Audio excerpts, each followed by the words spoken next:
Bien, entonces vamos a ver si hoy esto se escucha mejor, a ver si no se escucha con el volumen tan bajo. Y dos, vamos a hacer videos cortos de cosas como más técnicas para irles ayudando a construir la araña.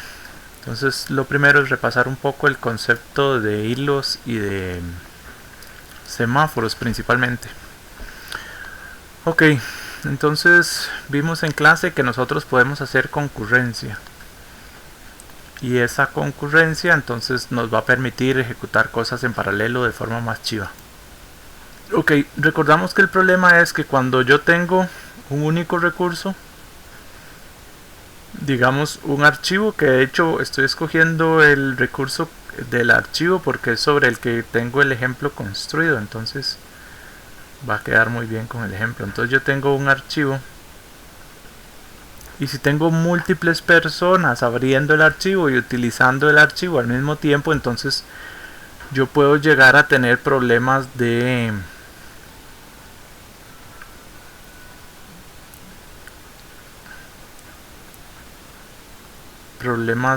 corrupción del archivo. Entonces, ok, los hilos me permiten tener varias personas ejecutando cosas al mismo tiempo. Recuerden que en Python los hilos son un poco complicados de manejar debido al GIL, que es un seguro o un lock, digamos el término en inglés, que está ahí para ejecutar solo una instancia del intérprete a la vez. GIL quiere decir Global Interpreter Lock.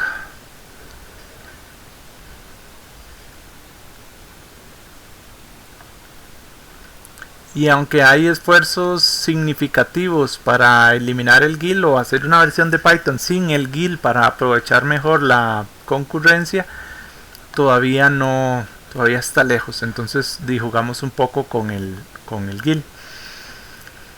La gracia es que vamos a poner aquí un semáforo en medio.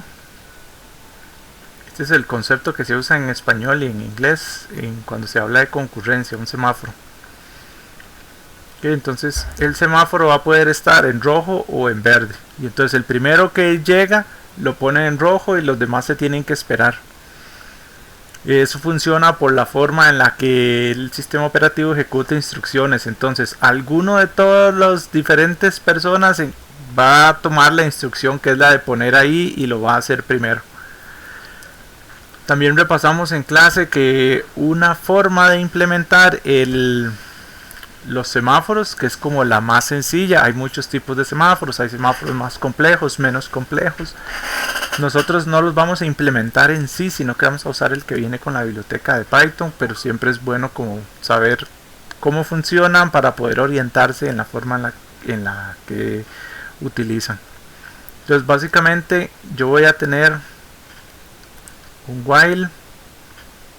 Igual esto es como medio primitivo, pero esa es la idea. Un while, el semáforo esté en true, me voy a quedar dentro del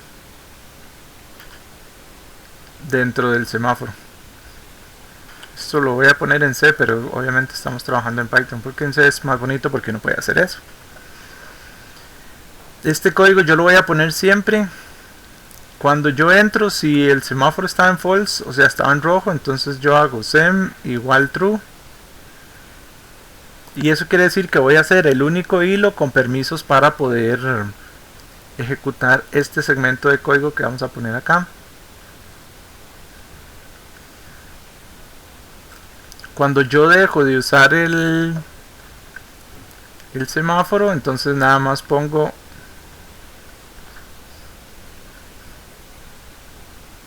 el semáforo en false. Entonces los otros, digamos que el que está ejecutando este código es esta primera persona. Todos los demás se van a quedar en el while leyendo y leyendo y leyendo el espacio de memoria del semáforo hasta que yo lo libere, y entonces ya va a salir de ese ciclo y otra persona va a poder tomarlo.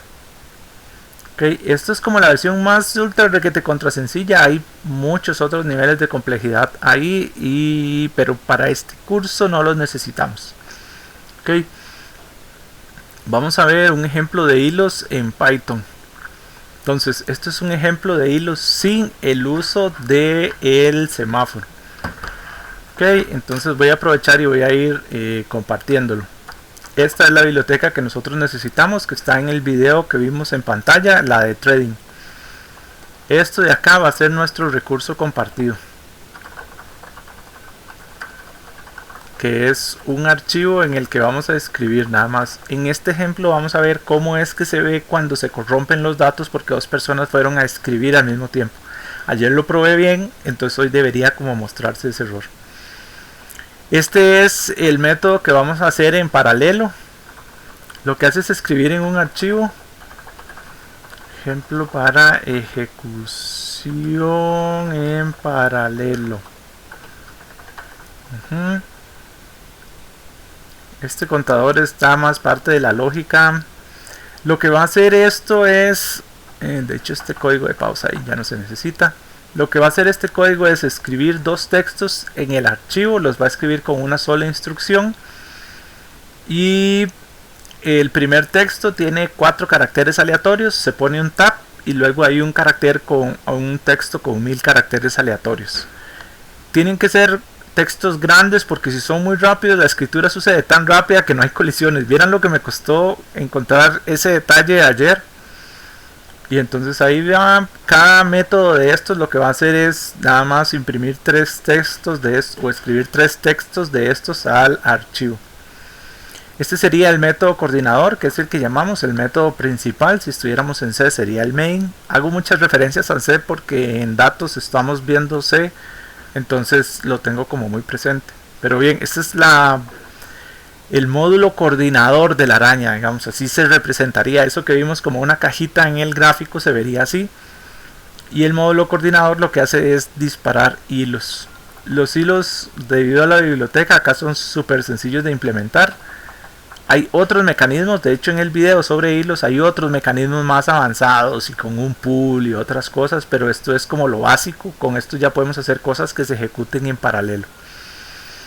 Entonces, crea un hilo, que es como decir, voy a hacer un pequeño procesito. ¿Y qué va a ejecutar ese proceso? Él recibe una función, recibe solo el nombre de la función, no hacen falta los paréntesis ni los parámetros de nada. Si les queremos pasar parámetros, es con este otro, es un argumento con nombre de Python, entonces args es igual, recibe una lista porque es la lista con los argumentos. En este caso tenemos un solo argumento que corresponde a un ID. Ok. El método de modificar archivo no tiene prints en pantalla porque los prints en pantalla consumen mucho tiempo porque es de entrada en salida. Entonces si yo le ponía los prints en pantalla no me revelaba el problema. Ok, entonces vean que lo que hace es disparar 100 hilos. Cada hilo va a escribir 3 veces en el archivo y ahora lo vamos a ejecutar. Ok, denme un segundo para ver dónde tengo el chunche para ejecutarlo. Voy a hacerlo un poco más grande la letra.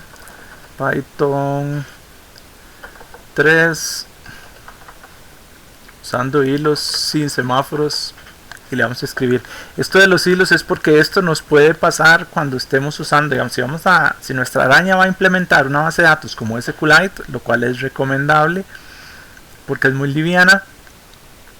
Entonces vamos a tener que usar semáforos para asegurarnos que SQLite no la estamos tratando de sobreescribir y que no la vamos a corromper.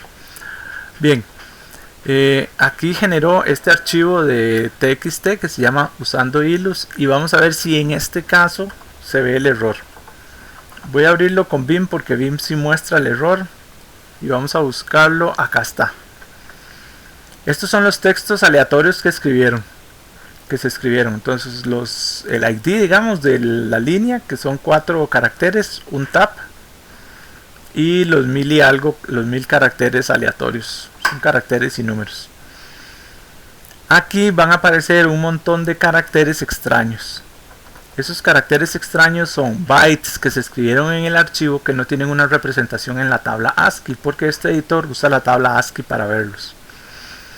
¿Qué ¿Qué es eso? Ok, dos procesos, dos hilos trataron de escribir el archivo al mismo tiempo. Entonces al estar metiendo bits uno y otro y uno y otro y uno y otro, corrompieron el tema. Entonces esto puede pasar. Este es el problema que trae, bueno, el problema no, el reto que trae la concurrencia. Una vez que vos puedes ejecutar cosas al mismo tiempo, entonces vas a tener que empezar a lidiar con los choques.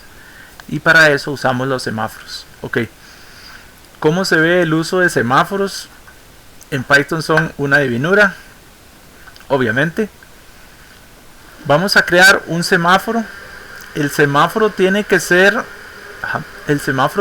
global, porque todos los hilos tienen que usar el mismo semáforo. Si usan semáforos distintos, entonces no logramos coordinar nada.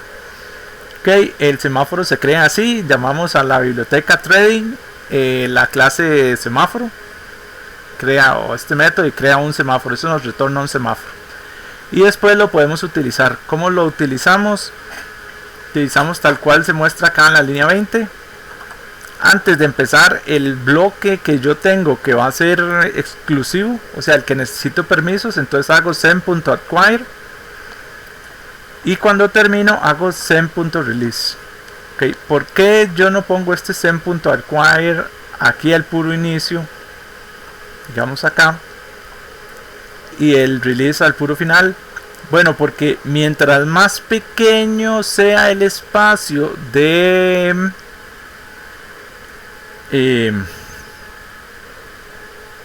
que yo tengo limitado por el semáforo, entonces más concurrencia va a haber. ¿Qué pasa si yo dejo el código aquí? Que bueno, los hilos van a correr casi que en línea. Entonces una vuelta a cada hilo y se va a terminar haciendo un efecto donde es como si no hubieran hilos. ¿Por qué? Porque estoy bloqueándolo todo. Entonces los hilos, si yo pongo el acquire acá, nada más alrededor del write, esta parte del código sí la pueden ejecutar en concurrencia y las distintas vueltas. Entonces todos pueden estar calculando textos y creando textos al mismo tiempo, y lo único que se va a alinear, a poner en filita, es cuando vamos a escribir en el archivo. El semáforo tiene ese efecto, nos pone a todo el mundo en fila para acceder al recurso. Ok, y eso es código con hilos y sin hilos. Vamos a hacer el ejemplo sin hilos, solo para el ejemplo con hilos, perdón, para que quede ahí registrado que sí funciona. Ejemplo con semáforos.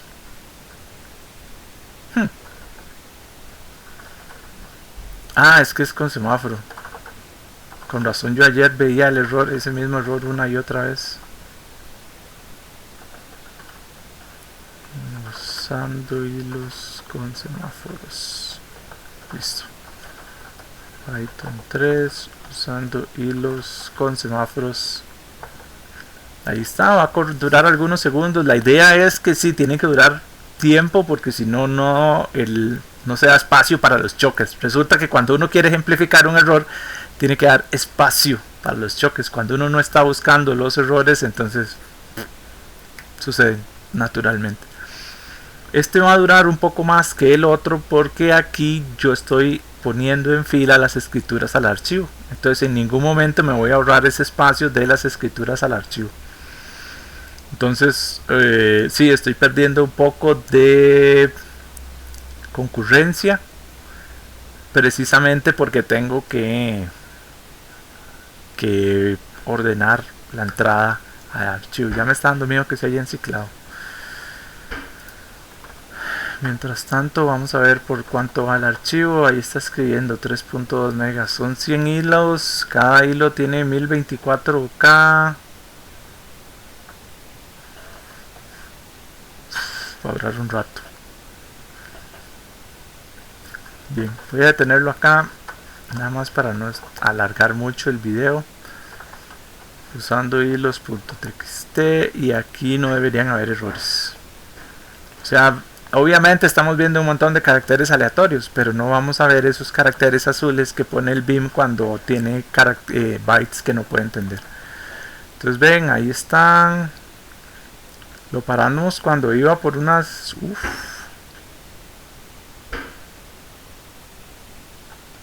4300 líneas escribió, y en las 4300 líneas no hubo corrupción de datos. Nos interesa que no haya corrupción de datos, no nos interesa que sea tan rapidísimo. Podemos hacerlo más rápido, sí, pero mejor que no haya corrupción de datos. En cuanto a conectarse a la base de datos desde Python, les recomiendo que usen esta biblioteca. Esta biblioteca les permite conectarse a cualquier base de datos, sirve para SQLite, para Postgres, para MySQL, etcétera, etcétera, etcétera, y tiene los tuanis que uno en realidad, digamos, si está trabajando con SQLite, ni siquiera necesita hacer la base de datos, sino nada más hago un modelo de objetos y después lo implemento. Los que están como al principio de la carrera, no se preocupen, ahí vamos a tener como más apoyo para poder sacar el código, pero por ahí va, y está tuanis. Igual los ejercicios que hagamos en clase, si nos llevan hilos o base de datos, se pueden hacer en un archivo con esto de los semáforos. Y estamos. Voy a parar este video acá y después hago algunos otros. Nos vemos.